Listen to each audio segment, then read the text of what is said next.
Hello to everyone. Bună dimineața, good morning. Thank you for coming for our informative session about the call that we launched last Friday. From the list of confirmations, we see that there is an interest of interested applicants, and we are very happy. Just one thing to the working language for today info session is English. I hope that there is no translation provided because the working language for the application itself is English according to the rules of the European Commission. So that is why we will proceed the whole session in English. Please address also your question in English if possible. If not, we will ensure at least the translation for the questions. Now, I would like to give the floor to our management of the EU delegation that with their big support it was possible to make this call happening, because we all, you are more than us aware how important and how urgent is media and the public space of Moldova needs this capacity and assistance. That is why I would like to give the floor to Magdalena Müller-Uri, our head of cooperation, for welcome remarks. The floor is yours, Magdalena. Thank you, Lina. And also very welcome from me, of course, this morning. I'll be very brief because, of course, the main interest and why you're here today is to listen to my colleague to discuss and to present the elements of the call for proposals. But let me maybe just have a couple of minutes on for welcome remarks. I could not but not restart normally speeches by congratulating Moldova on what is a very fundamental and huge step in their EU integration path, which was last December when the Council decided to open accession negotiations. Now, this is an acknowledgement of the fact that Moldova has come a very long way, even just the last year, and when they look at the different criteria of joining the European Union and in its path as a candidate country. Now, on the other hand, and the flip side of the coin, of course, it also means enormous efforts still need to be done, because Moldova has decided to accelerate its path to EU accession. And I will not lie to you that that's, of course, it's very heavy on the country, not only, of course, on the authorities, but very much on also other actors of the part in a functioning democracy. In the context of the reform agenda, it will not be a surprise, but I'll have to underline, of course, the importance of independent media as part of this process, and building public resilience to disinformation in particular in this very country, which you know probably better than I do. And so I'm very happy to say that, of course, the European Union is a staunch supporter, steadfast supporter of Moldova on its path. And we, of course, we have a large package of assistance available to the country. We are now quoting 1.2 billion euros since the end of 2021 in grants and loans. We cover a variety of things. We are really on the side of our Moldovan partners, not only the authorities, very much also we try and support the private sector and civil society actors, because this is part of a democracy and these are very important actors for us. And so are you. And this is the topic of today's info session, because that's part of, it's a small part of the different priorities that we look at, and we hope that we'll be attracting very good applications. Thank you, dear Magdalena. And the next is Stephen Stork. Please allow me to introduce our head of finance and contracts, who is also here to support us in this call with welcome remarks. Thank you. Bună ziua. As said, my name is Stephen Stork. I'm sort of the procedural homologue to Magdalena, and also very happy to be here with you. Thanks for coming. Info sessions, I think, are really an important tool in promoting and facilitating a smooth and seamless participation in calls for proposals. You know that this is a very specific framework that you have to abide by. It's not basically as you see fit. You will have read likely the guidelines. So allow me to say a few things before the brackets and before we start that will also make, I think, your life and our life easier when it comes to the furtherance and if you decide to submit a concept notes and then later on will be asked for a proposal. In addition, I really want to say that as much as your presence is welcome, our offer here for the info session is also a voluntary side. It's not a mandatory thing. We really said, given the specific situation of Moldova at this historical moment in time, and given this specific area, media, that this deserves the extra effort. So let's draw the most of it. What I wanted to say more than importantly before is that we have not only the guidelines as such, but we are looking also into key principles for calls for proposals that will be applied in the course of the procedure and then later on for the rollout. There are some general parts that I want to specify, and this is also part of the housekeeping here. Equal treatment is one of the principles. So you'll see cameras here in front and in the back, and the presentation that is behind us here is also something that will be made available to those who have not made it today here. And this is part of the game.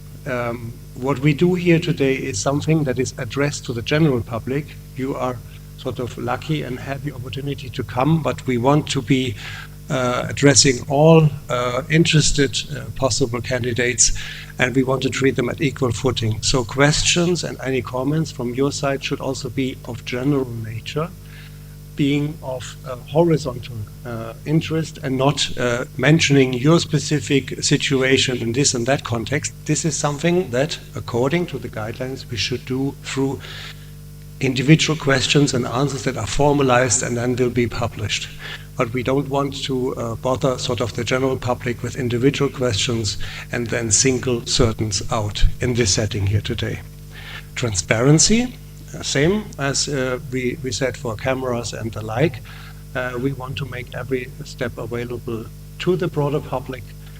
We do not hide anything that has to deal with the evaluation or the award.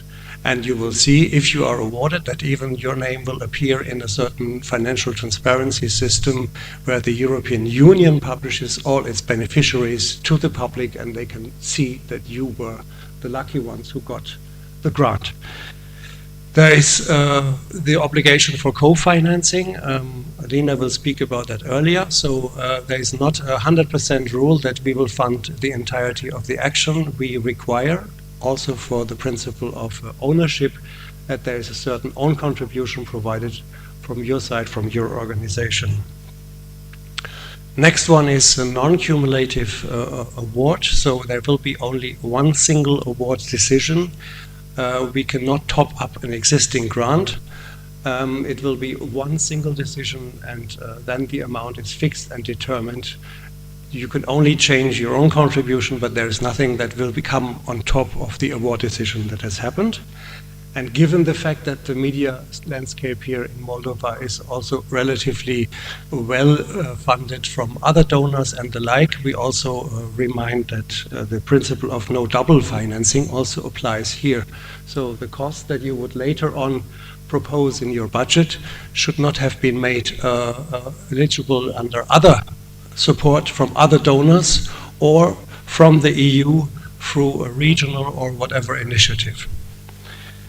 Last but not least, 2 points, non-retroactivity, so costs can only be eligible from the moment that the contract has been signed, and also that we apply a non-profit principle, so you're not supposed to generate any profits or additional income through the fact that you have been awarded.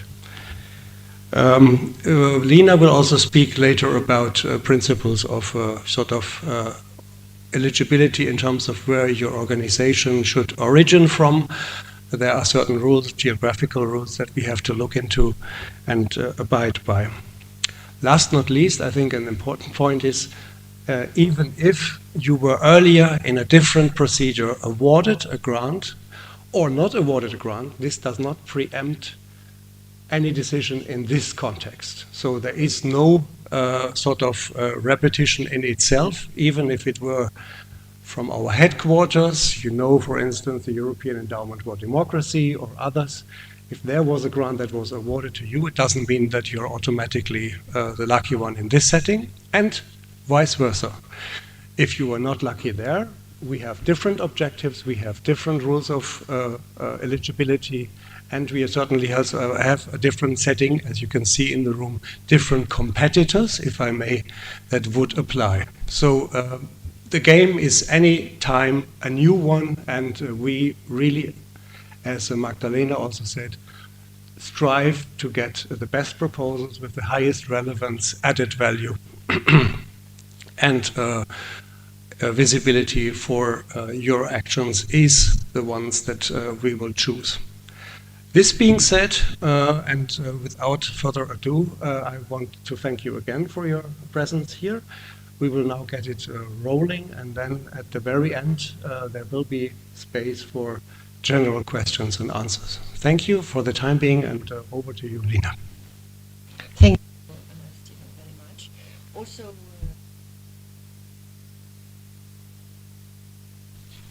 thank you.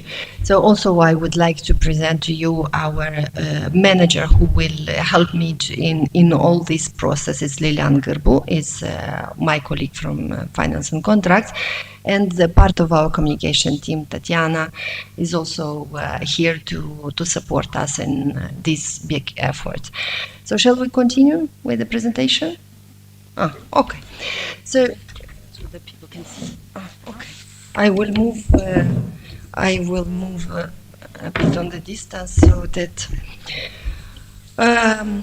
Thank you very much, Stephen, for pointing out very important principles of this call, and I hope that you all took notes of it. Otherwise, this presentation will be uploaded on our EU Delegation website, but also in Prospect together with the video session. That is why all this information will stay for your information. So that is why we will try to be brief today and do not overwhelm you with too much information at this stage, because I think the basic information you find first of all in the guidelines. So we will try to be brief. So speaking about the agenda, as Stephen mentioned, after my presentation, there will be a session of questions, but please today address the questions of the general interest related to guidelines. So no specific individual questions will be picked up today at the session. The individual questions, please address them through the platform to our functional inbox. Let's start with the objectives of today's info session. So we would like today to present the background of the call and why we decided to launch this call, and also to provide some general information that might be useful for you while being interested to apply with the concept note, the first phase concept note, and after this you know that a full application will be developed with the pre-selected potential candidates. I would like to say to build actually on what Stephen mentioned, that this information call is for applicants who want to apply for this call for proposal. So here we will list the criteria to be considered eligible. So if you feel at this stage that you don't fulfill these criteria, or you don't have capacity, maybe you could consider at a later stage to be sub-applicant, because we will discuss about the FGSP scheme later on. So please use this info session to assess, including all these criteria for yourself.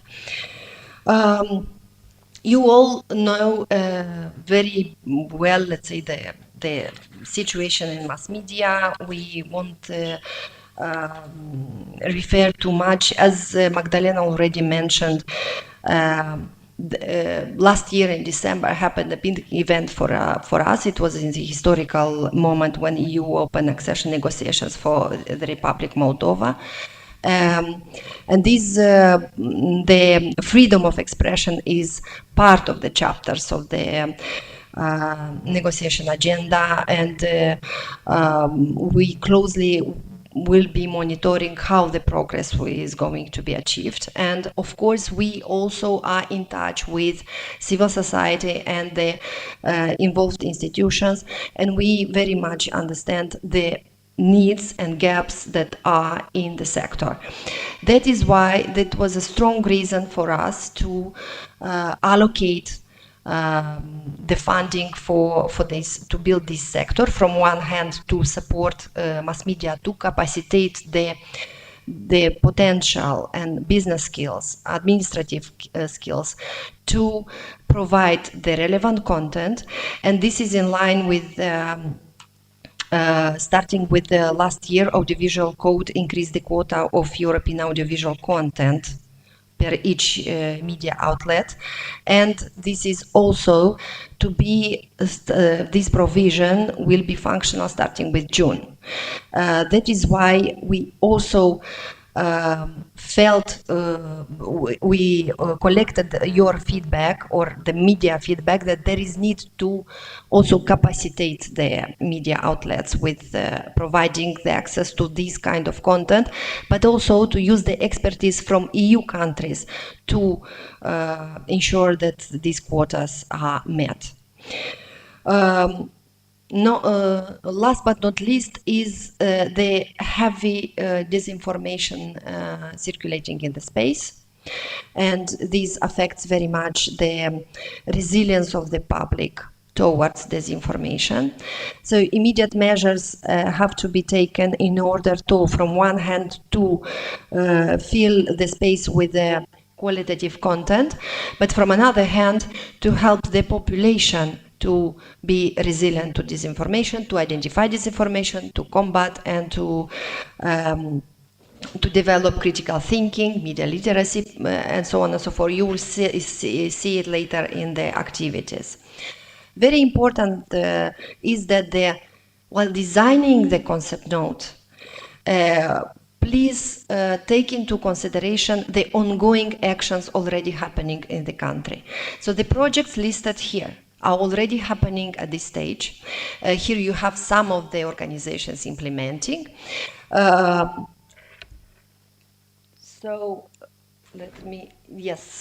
So here you have the list of the ongoing actions in the country. So all these projects that are here on this slide having a component of media capacity and support provided both through training, mentoring, and providing technical capacity, but also some of them are having sub-granting schemes. So that is why it is important to mention that there is a regional project happening EU for independent media. There is also an ongoing strategic communication support to mass media project, and here you have the experts from this project. Please, you can get in contact with them also for consultations or for more information. Victor Gotishan and Dima are here to also maybe to tell you more about what concrete activities are envisaged in the new cycle of strategic communication project. Also, you have, no, I'm still here. Also, you have 3 ongoing grant contracts. Is READ implemented by IMS, it is SIMR by IREX Europe, and another one, Trimedia by Deutsche Welle. Also, we have a big important project funded by FPI called Resilient Media for Information Citizens, implemented by our People in Need organization that very experienced in this sector. One important criteria while selecting the concept notes, the project proposals, will be the synergies with the existing policies and important stakeholders that are covering the sector. So you have here the EU Partnership Mission in Moldova, we called it EU PM Mission, Audiovisual Council, the Center for Strategic Communication, and National Regulatory Agency, we call it an ANRCT.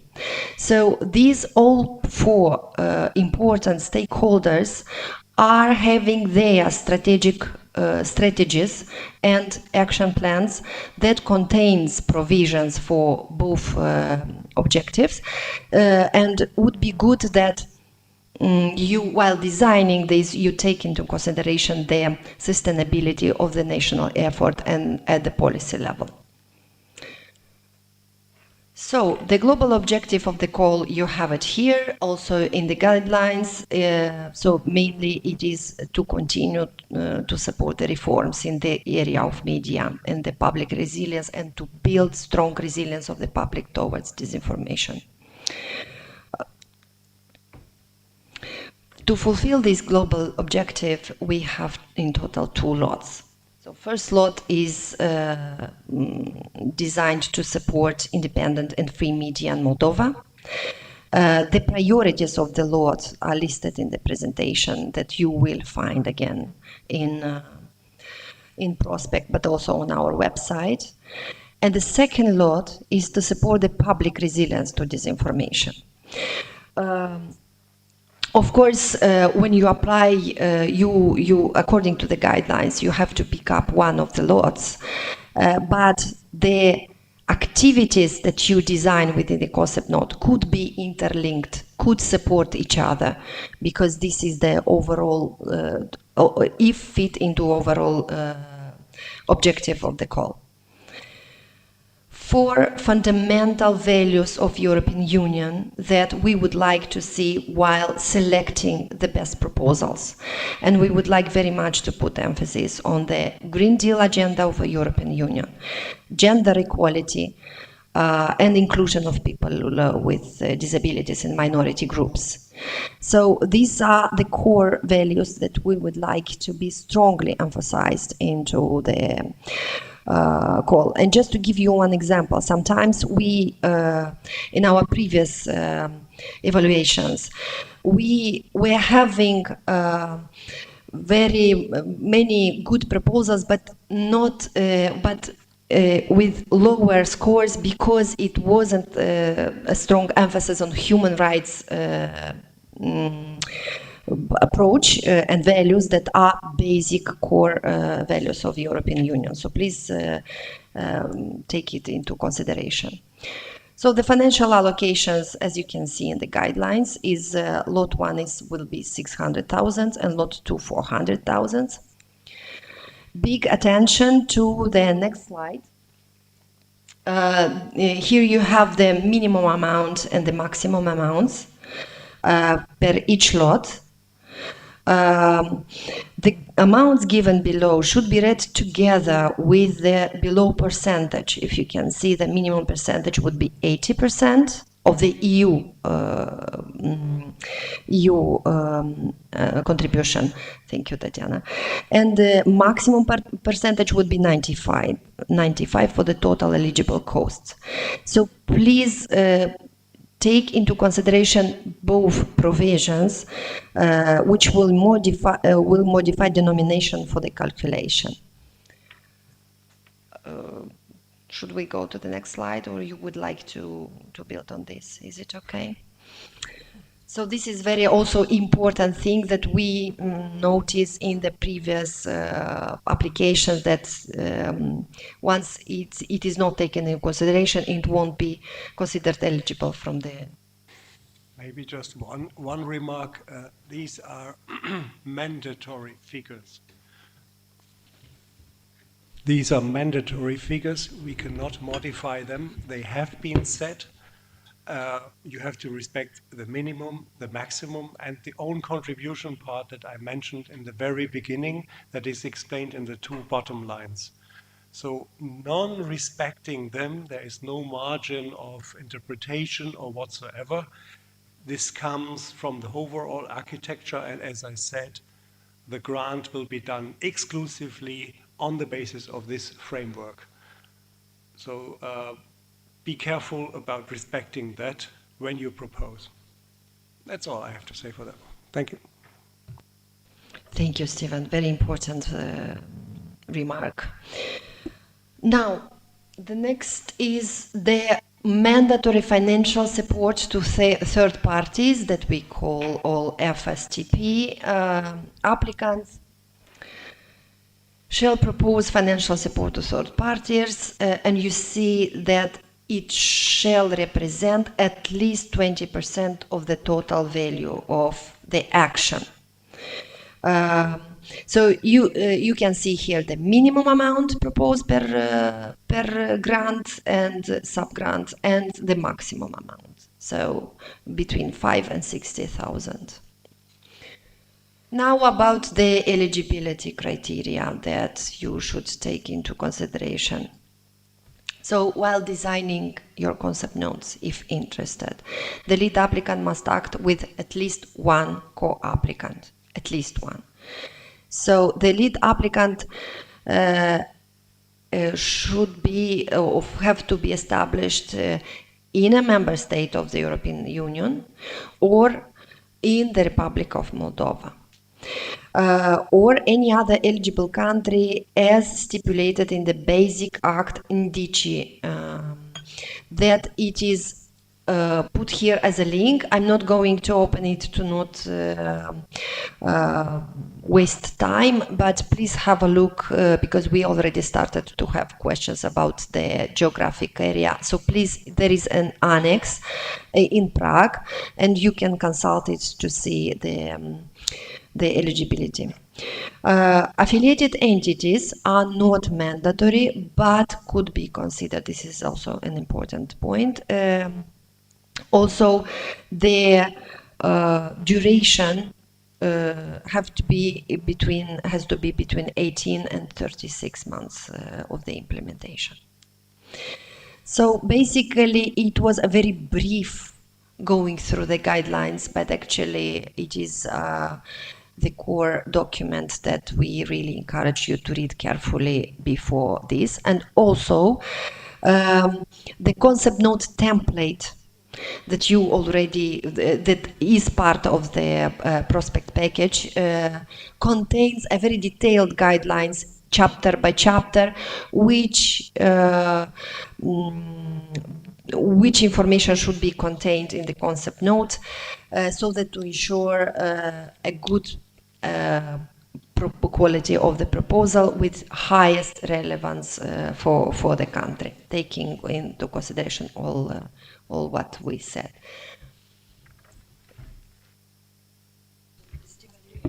Yeah.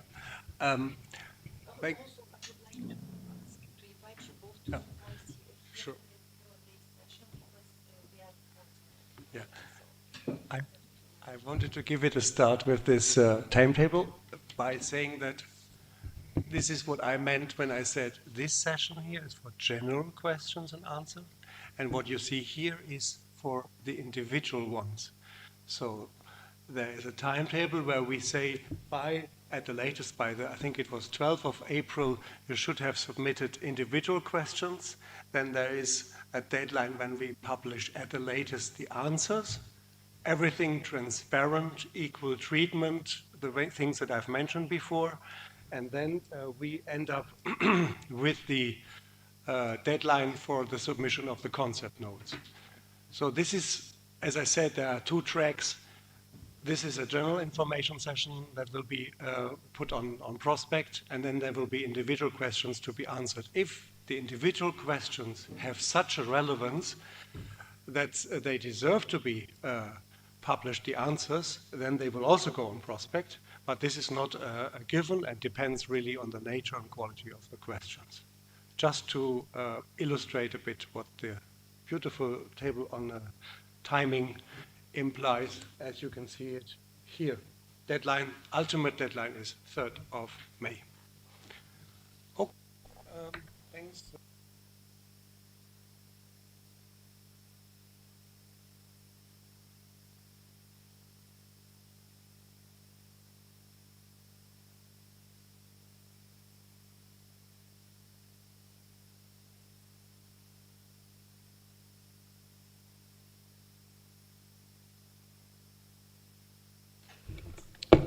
Dear Lina and the EU delegation team, thank you so much for this info session. I'm Catalina from Watchdog community, and I have a following question. Can an organization apply for both lots?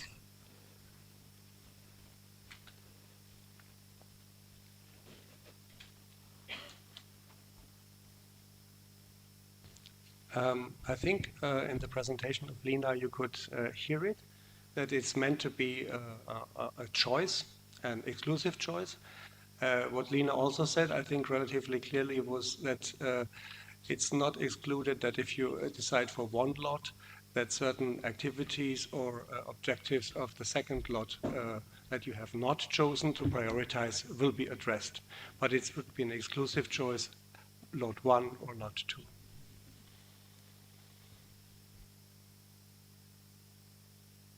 Any other question for at this stage? Also in Romanian, if we could translate for Steven if necessary. If not, we could wrap up and consider this info session. The thing is, as we said, this is basically complementing the guidelines. They are, rest assured, very meticulously drafted and allow you to also base any possible individual questions on them. We are also here through the functional mailbox to help you in answering them. This session will be made public, the slides will be made public. For instance, you know, the link that we didn't open to avoid broadening up on the nitty-gritties will be readable for you, and I understood that there were already questions about the sort of geographical eligibility. It can be fully answered, and you also saw the composition, lead applicant, co-applicant, all these things are part of the guidelines. So with that, I'm giving it a rhetorical mute moment and see nothing coming out now, so which means that I can only say mulțumesc, good luck. We look forward really to see very good proposals at the first stage, of course, concept notes, and then to have, I think, the media landscape in Moldova the more reinforced for what concerns fighting disinformation and more media literacy by the Georgian people in an effort to make the accession process a success.